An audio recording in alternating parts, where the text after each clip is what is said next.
Hello and welcome to the 16th episode of our Religion and Praxis podcast. And today we have with us Professor Erin Wilson, who is professor and chair of politics and religion and vice dean and director of education in the Faculty of Theology and Religious Studies at the University of Groningen, Netherlands. So she is also co-chair and the Academic Advisory Council for the Transatlantic Partnership Network on Religion and Diplomacy.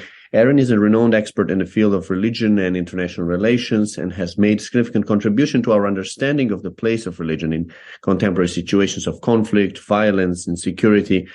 We are thrilled to have Erin with us today to discuss her work and insights on the intersection of religion and international relations and how this field has evolved over the years.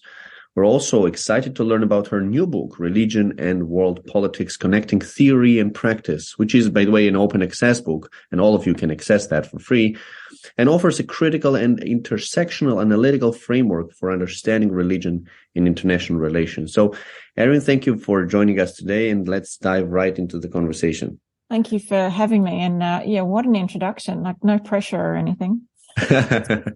So what is the primary goal of the book and who is its target audience? So this book, I wrote it in part out of a little bit of a sense of frustration with how conversations around religion and world politics have evolved or not evolved, as the case may be, in the time that I have been working on this topic, which is roughly 20 years now.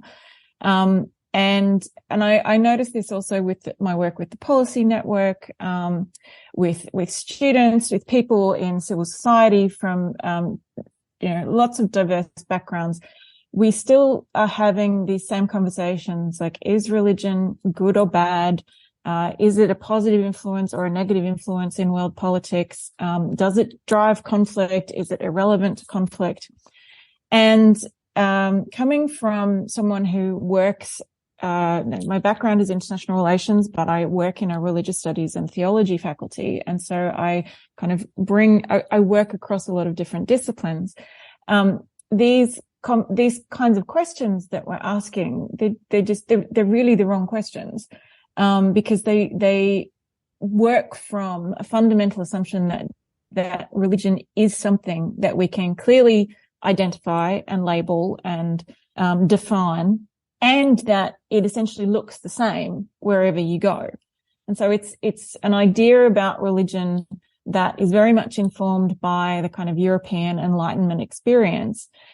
And it's an understanding of religion that just doesn't make sense in a lot of the places that we as international relations scholars or sociologists of religion like yourself, or anthropologists of religion, religious studies scholars in general, where we're working. And also for people working in civil society and foreign policy, working with these kinds of very reductionist, simplistic assumptions about what religion is leads to some fundamental errors. And so that's basically what the book is trying to do, is to say, well, here is what is wrong with how most of us currently approach religion.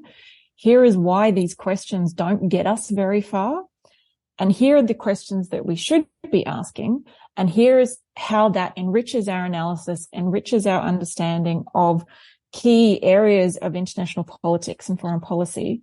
And here's how it can apply to very practical, real world case studies and examples. And so the book starts with the first chapter talks about what's wrong with kind of the mainstream approaches. And then the second chapter presents the sort of critical intersectional framework, or, the lived religion framework would have been a much better way of framing it, but I didn't come up with that until after the book was published, so I'll save that for the second edition. And basically but there's sort of three things about it. So the first is that we always start with a focus on religion when we ask these questions, and we shouldn't be. We should be starting with a focus on context, because religion changes depending on the context. So rather than asking questions about religion, we ask questions about the context. What does religion mean in this specific context on this specific issue? Then the second thing that we need to do is look at religion itself, this term religion itself. Like, what do we actually mean when we use this term religion? And what it suggests is that we shouldn't talk about religion. We need to break it down into these very kind of more specific names and labels. And so it uses these categories of actors, narratives, and identities. And the idea, and then it kind of breaks down these different, like what each of these different categories refers to.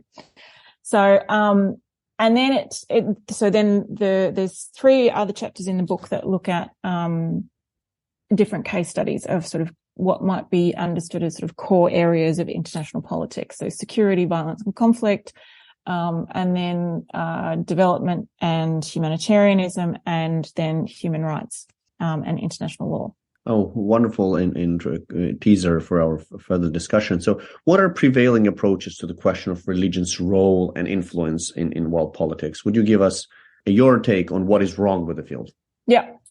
So what I talk about in the book, and this is nothing new, like this is stuff that's been canvassed by people like Beth Shackman-Hurd and Jose Casanova and Talal Assad.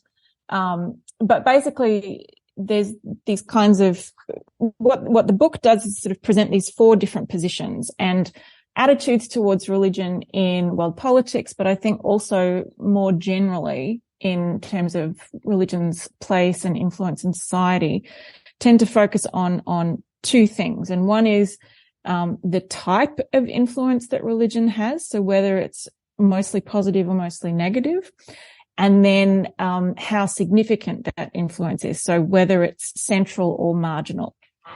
And you can kind of picture this, and in the book there's a diagram that presents this as a matrix that sort of has these different positions of sort of religion, seeing religion as positive, central, and so religion is a good influence on society and it's fundamental to understanding world politics. And then there's sort of the positive marginal, like religion can be a good influence, but it's not necessarily like, we don't necessarily need to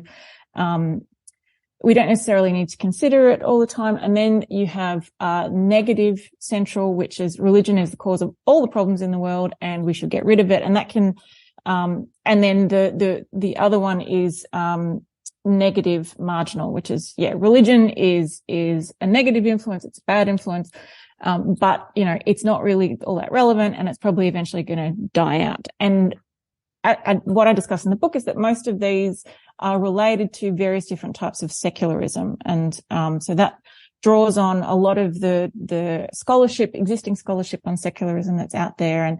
And and also talks about various different archetypes. So like laïcité is an archetype of the negative central perspective.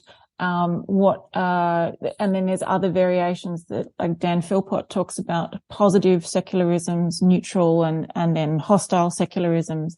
And all of these kind of map onto these four different positions. And so then there's a fifth position that has emerged in kind of the post 9/11 environment, which Beth Hurd talked about in her 2015 book on the two faces of faith, or what Robert Orsi has talked about as good religion, bad religion. And it's this idea that religion can be a positive influence, but we as policymakers or as academics or civil society, we have to fashion it and shape it and encourage the positive aspects of it and minimize the negative aspects of it. And they tend to be the sort of main approaches, but every single one of them begins with an idea that religion is something and is underpinned by notions that religion, we can clearly identify what religion is, that all religions kind of look the same in different places, that religion can be separated from other aspects of human activity, that it should be, that it's the cause of kind of main disagreements and things.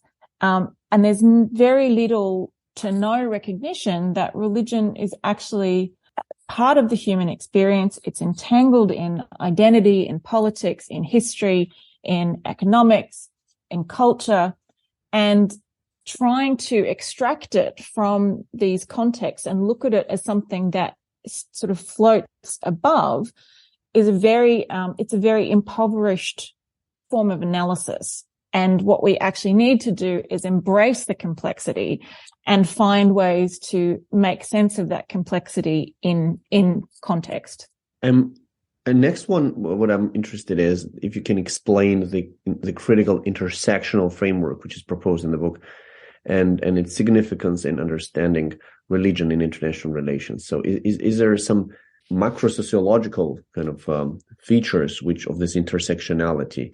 And another sub-question to that will be an interesting, very kind of grounded analysis of particular cases, which the book actually has in other chapters, is this obsession with jihadism or Islamist extremism in international security frameworks, which contributed to the rise of far-right extremism. Can you elaborate this very interesting dynamics which is discussed in the book? So the critical intersectional framework. So I would classify myself as what's referred to as a critical scholar, which is, and critical scholarship, like that means various different things to various different people. But essentially, critical scholars don't take the world as it is. They seek to understand, they question everything, and they will point out the kind of, logical inconsistencies that exist within a lot of the different frameworks that govern the way that we approach international politics. One of the things that makes me slightly uncomfortable with critical scholarship, and that has made me somewhat uncomfortable with the critique of secularism, is that often critical scholarship points out what's wrong, but doesn't necessarily provide us with a way forward, like what do we do instead? And so that was in part where I coupled these critical approaches with intersectional approaches, precisely because religion has to be understood in its context, and we have to understand the way religion intersects with issues of gender, race, class, history, colonial relationships, power relationships within international politics, because all of it shapes and is shaped by different dynamics within religious communities, religious traditions, how people choose to identify or not identify, as the case may be, in terms of labels that we understand as religion. So that was why I wanted to use why I've drawn on these different theoretical influences to develop this analytical framework. And I don't know, maybe this sounds a bit I don't know, a bit shallow, or maybe I'm not quite sure if that's the word, but I'm actually quite proud of the diagrams that are in the book, because I think they help to really visualize what is meant by all of this. And so, the book, by context, what I mean is not just about the physical place that we're looking at, but also the discursive space that we're talking about. So it isn't just about, there's case studies in the book of Myanmar, Iraq, the rise of far-right extremism in Europe. It's not just about those physical places. It's also about the discursive space of countering violent extremism, for example, or the discursive space of development. So when we talk about context, those spatial and discursive elements are equally important. And then within that, we have to look at how our understanding of what religion is, or the understanding of religion that exists within those spatial and discursive areas intersects with history, geography, climate, gender issues, race issues, politics, power relationships, etc. And then looking very specifically at what is the meaning of religion for people in those spaces, and how is that deployed by different actors in different settings. So does that kind of answer the question on Yes, absolutely. Intersectionality. Okay, cool. And so then your other question was about the kind of focus bordering on obsession with is Islamist extremism that we've seen, particularly in the aftermath of 9/11. And one of the reasons, so I thought long and hard about the different cases that I included in the book. And one of the reasons that I wanted to include a study on far right extremism is because this is an issue that should have been on our radar for much longer than it has been. So it's become something that we're much more aware of, and by we I mean people working in the policy sector, and also I think within the broader international relations community at any rate. But the reason we kind of missed this was because there was this obsessive focus on Islamist extremism, religious extremism broadly speaking, but more fundamentally it was Islamist extremism and one of the things that I discuss in the book, and here I'm drawing on the work of John Esposito, who he co-authored a study in 2019 on the rise of far right extremism, and what they point out in this study is that this focus on Islamist extremism actually drove or contributed to the rise of far right extremism, because it positioned Islamist extremism as and by association Islam as fundamentally opposed to the kind of the culture of and the politics of the Euro-American context. And that contributed to this rise in almost vigilantism towards Islamist extremism that has resulted in far-right extremism, which is often connected with Christian nationalism, or at the very least, this idea of having to defend Christian cultural heritage and protect it against the influence of Islam and Islamist extremism. But this is something that you would know much more about than I do because of where you are at Lund University. So maybe I should shut up and let you actually say something about this. Thank you. Another issue, which I think is, unlike many other books I read on the subject, which has a very interesting approach to policy, and I think that's very also distinguished, that distinguishes your book from other books. How can you explain some of the steps that can be taken in the policy making and practice to incorporate a critical perspective on religion in the IR? How does, let's say it this way, how can scholars, policymakers, and practitioners continue to improve and evolve their analysis and approach to religion in international relations in the future? And how can those approaches be implemented on the policy level? Yeah. So, the first thing is, as you mentioned in the introduction, that I work with a network of policymakers they're specifically focused on religion and foreign policy. And one of the things that we do with this network is ask them, what are the issues or topics or regions that are of interest to you? So we're very much focused on what's on the agenda. What are the things that are coming up? And it's not about saying, okay, religion matters in every context, because religion isn't necessarily the most important thing. And this is something that Peter Mandeville has talked about as right-sizing religion. In the past, there's been a tendency to either overemphasize or underemphasize the role of religion in foreign policy and in world politics more generally. And this is about normalizing religion. So we need to get rid of the kind of moral panic that sometimes emerges in the policy sector around whether we engage with religious actors or not, whether we engage with questions of religion or not. Religion is there. It's part of the fabric, and therefore we should. So as scholars, policymakers, people in civil society, we need to understand religion.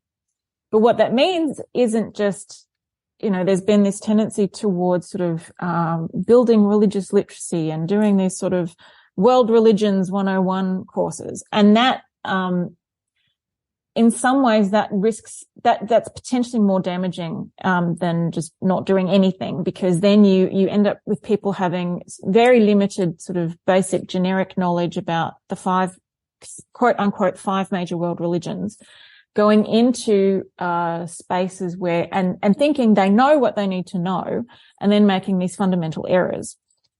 What we need to be doing is going, okay, this is where I am. This is the topic that I'm working on. Or so, a policymaker gets deployed, so a diplomat gets deployed to Iraq, for example, rather than going in there and saying, okay, I know all about the five pillars of Islam. I know there's Sunni Shia, so I'm good. Like, they go into a situation and say, okay, what is the religious landscape within Iraq? Who are kind of the key players, the key actors, and being willing to learn from people in those spaces and places. So there's a degree of humility that's required, and an acknowledgement that we don't know everything, we can't know everything. And then a willingness to learn from the people who actually know the landscape, who live there, and staying out of some of the local politics and the local relationships, because we potentially risk making things worse when we as outsiders try to intervene. So that's the kind of fundamental attitude or approach for policymakers is understand the context that you're in, understand what religion means in that context, work with local actors on the ground. And in the very last chapter, in the conclusion to the book, I have a sort of set out some steps for policymakers and civil society practitioners that, what can we do? So that's something that, we can also discuss further if you like. Of course, that will be definitely good for the conclusion part. But another issue, which the book I think is really brilliant in, is to kind of examining why this whole overlooking of far-right extremism has happened, and the way in which kind of process tracing this. So why have politicians, security analysts, and scholars and policymakers overlooked far-right extremism as a security threat? There's a lot of people who have commented on this, and I think one of the reasons is there's this tendency. So is what I've already discussed, which is the overemphasis on Islam and the focus on Islam.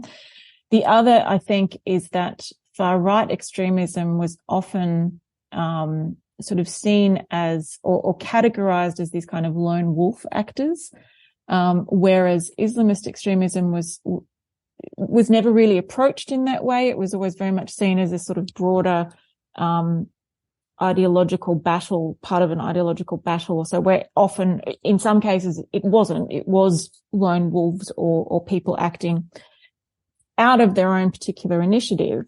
And I don't think, and I think with far right extremism, there was not that, it was often just seen as kind of, the people on the fringe. And then I think the other part of this is this very kind of, almost arrogant assumption that these kind of issues don't happen where we are. Like, it's not that we as enlightened Euro-Americans, this is not a problem that we have to deal with. This is not something that occurs in our societies. This is something that happens over there, or it's something that comes up amongst people who don't necessarily, quote unquote, belong where we are.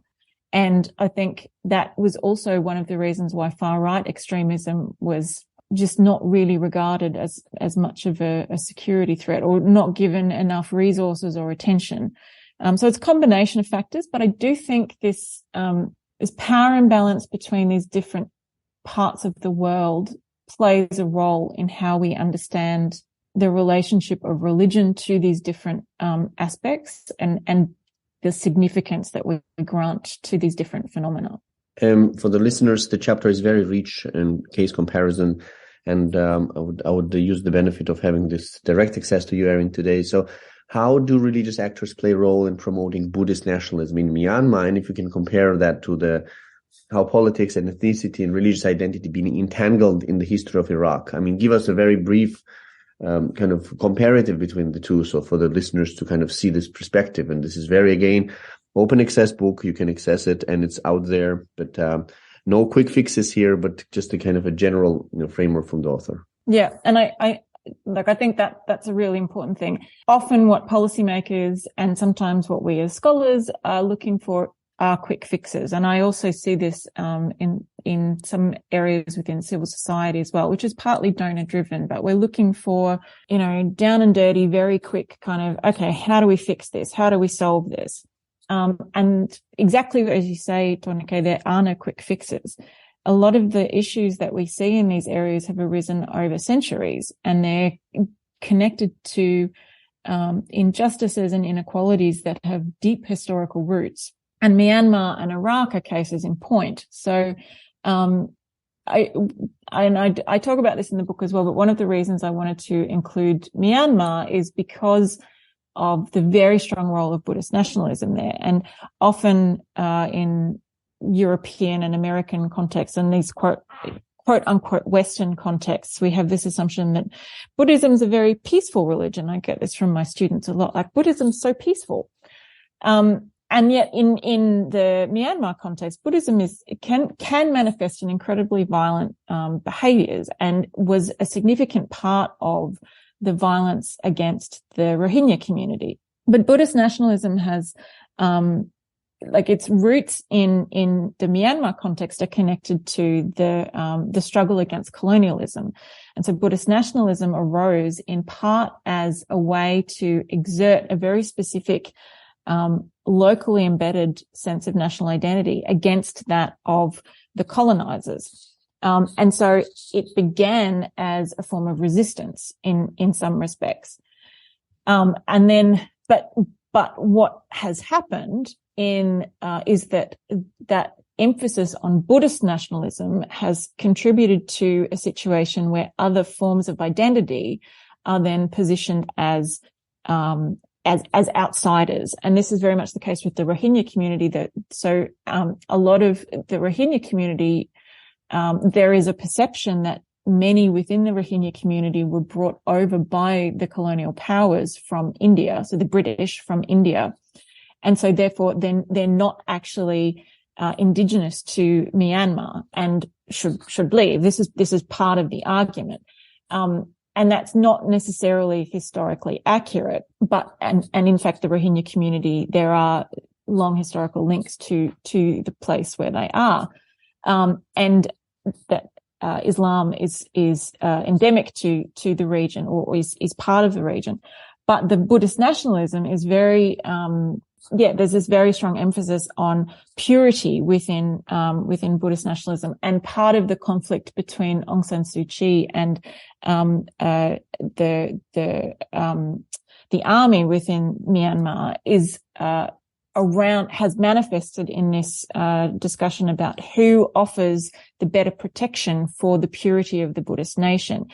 And so Aung San Suu Kyi's actions towards the Rohingya community have been interpreted by some scholars as her trying to exert her authority, her position as someone who is able to protect the purity of the Buddhist nation, albeit that it fundamentally undermined her credentials as a champion for democracy and inclusive politics on the global stage. Another question which actually comes to my head is that the challenges and generally like the one-fit-all approach, the problem of those one-fit-all approaches. And so would you guide us through what are the challenges and limitations of promoting freedom of religion or belief as a method of reducing interreligious conflicts? And you discussed that in Iraq, and in general, what's your take on this kind of one-fits-all approaches? Yeah, I mean, there's several problems with the promotion of FORB as a means to reduce interreligious conflict and interreligious tensions. One of those that is the fundamental question of what counts as religion. And so one of the examples I talk about in the book is the situation in Pakistan, where the community in Pakistan, there's the group with a minority community that is excluded from participating in national politics. So one of the cases that I talk about in the book is the situation of the Ahmadiyya in Pakistan. And the Ahmadiyya are a minority community, not only in Pakistan, there's a diaspora community globally, but they follow the teachings of a man called Ghulam Ahmad. And he is seen as a prophet who came after Muhammad. But in Pakistan, this is the Ahmadiyya are not considered to be part of the broader Muslim community. They consider themselves to be part of this, but the majority Muslim community in Pakistan don't consider them to be part of it, and so they exclude.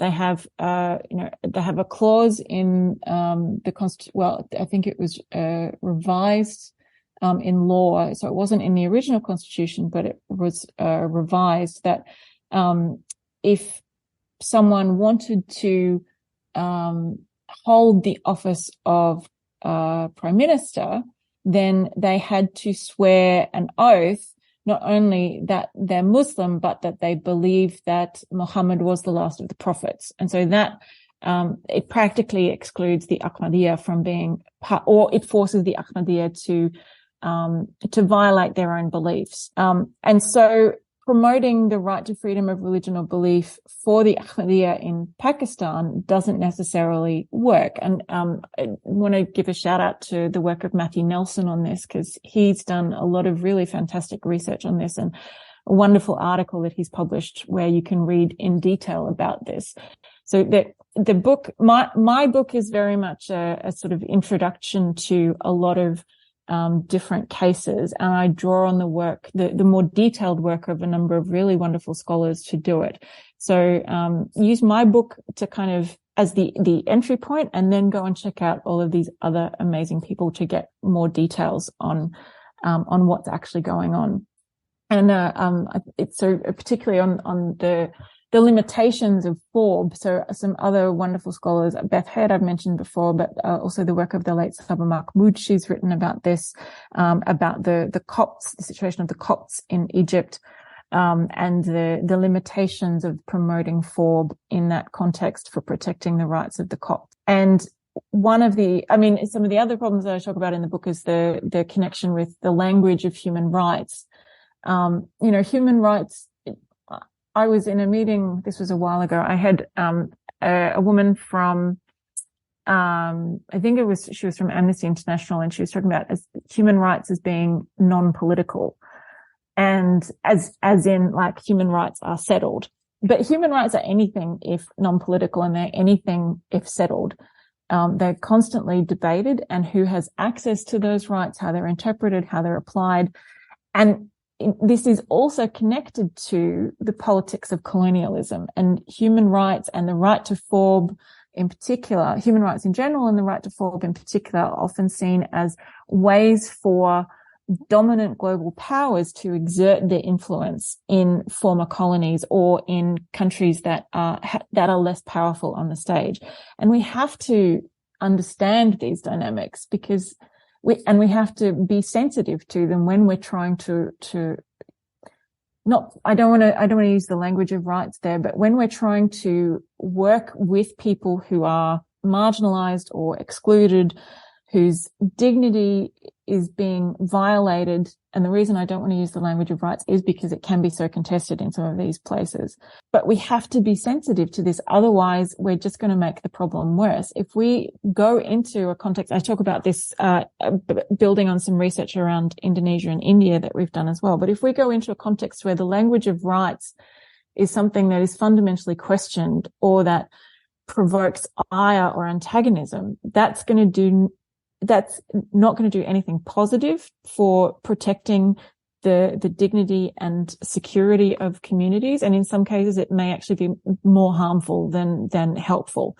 So this is why context is so important, and why understanding not only the physical context, but also the discursive context matters so much in relation to some of these issues, because it really can be matters of life and death when we start looking at some places and for some minorities.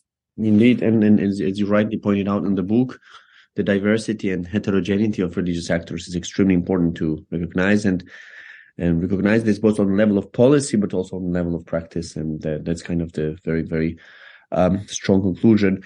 And also, you mentioned bets. So for our listeners, we have I had a podcast with Elizabeth Shackman-Hurd on the 10th episode, and we were on the same panel on the 14th episode, in case you want to catch up. And also Jose Casanova was mentioned. He was our guest on our 2nd episode, in case you want to, and also on the special issue on Ukraine, in case you want to catch up with Elizabeth Shackman-Hurd and Jose Casanova. So I would conclude with the recommendations which you would give to the policymakers, and then we're pretty much done with our interview. Recommendations both on the policy level, on the level of approaching religion on international relations. What's your take on that? Well, I'm probably going to sound a bit like I'm repeating myself, but so I talked in the beginning about this, these ideas around, is religion positive or negative? And, but what we really need to do is to move away from these sort of normative value judgments around religion. We can have our own personal opinions about the value of religion, its value for our own lives, its value for, the lives of people around us. But if you are in a community or in a country where religion plays a significant role, where it shapes the way people think and the way that they engage with the world around them, then it's not our place to judge whether that's positive or negative. Our job is to understand what's going on. It's like, okay, this is here. It plays a role. What does it mean? How do we work with this dynamic rather than trying to fight it? And there's other examples in the book around work that's been done on climate change, where you see people, so scientists and policymakers going into highly religious communities and using scientific language to talk to them about climate change. And it either has very little impact, or it creates the sense of fear and disempowerment in the communities and doesn't really help to promote any kind of action on climate change. So, and instead, engaging with the way that people understand the world in terms of their religious beliefs and structures is a much more productive way of working with communities on issues like climate change or gender equality. So that's one thing, is to really fight against the urge to have any kind of normative judgment about the value of religion. Another one is that we have a bit of a tendency to go to the same people and the same institutions when we talk about engaging with religious actors. And often those are the established religious institutions and the kind of officially recognized religious leaders. But again, when you're at the community level or the kind of grassroots lived religion level, those institutions and those national leaders or institutional leaders matter very little. And it's the people on the ground in the local communities who we really need to be working with and engaging with. So we have to be a bit more, we have to be a little bit less lazy in terms of the people that we consult and that we engage with on this. We need to make sure that we pay attention to religious traditions beyond just Christianity and Islam in policymaking and practice. Often when you hear the word, and in scholarship as well, often when we talk about religion in international relations, it's just a shorthand for Christianity or Islam. And really, and again, this is something that I really try to emphasize in the book, but engage with a lot of different traditions, that all kind of fall under this category of religion, to demonstrate the immense diversity that is out there, and that we really need to be much more nuanced and detailed, and again, just be a bit more careful in terms of the way that we talk about this topic. We also need to be really conscious of language. So I've already talked about the different connotations that words like human rights can have in different contexts, but even just words like religion or secular, they don't mean the same thing outside of Euro-American context. And, you know, let's be honest, they don't necessarily mean the same thing even within Europe, North America, and Euro-American influenced contexts. So we have to be a lot more, again, just, you know, what does religion mean in the context that I'm interested in researching? What does secularism mean in that context, or in the context where I'm working as a policymaker or as a civil society practitioner? Not how do I understand it, or how does this scholar understand it, but what does it mean on the ground in practice in these communities and on these specific issues? We also have to acknowledge historical inequalities and the power imbalances that continue to affect world politics, because we might think that it's done and dusted and it's in the past, but a lot of other cultures and communities, they have long historical memories, and they continue to see the impacts of historical injustices on how their lives and their communities are carried out today. And we have to be aware of that. We need to get away from this tendency to either overemphasize or underemphasize religion when we're looking at international politics. It's not about, I'm reluctant to kind of say mainstreaming religion, because we saw like gender mainstreaming has not really helped in terms of raising attention for gender issues in foreign policy or in world politics, but just normalizing religion as part of the fabric of human life and society, and not having it be such a taboo kind of topic, or something that is like that anyone who says we need to engage with religion has some kind of religious agenda. Like it's a fact. It's part of human life. It's part of our existence. It's part of our societies.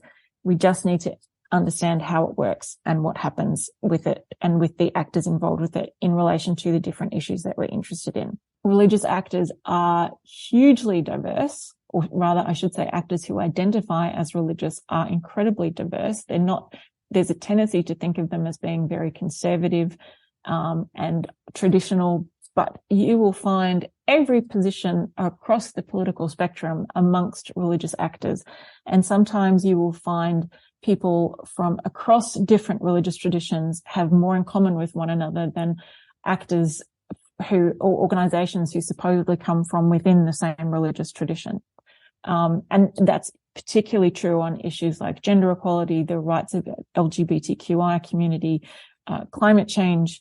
And then the final kind of recommendation that the book has is that we have to remember, that in some contexts, religious actors carry more influence and more legitimacy than governments or state authorities. And this is another reason why we need to normalize just engaging with religious actors, because sometimes engaging with them is more important for achieving broader outcomes for equality and justice than engaging with government or state authorities.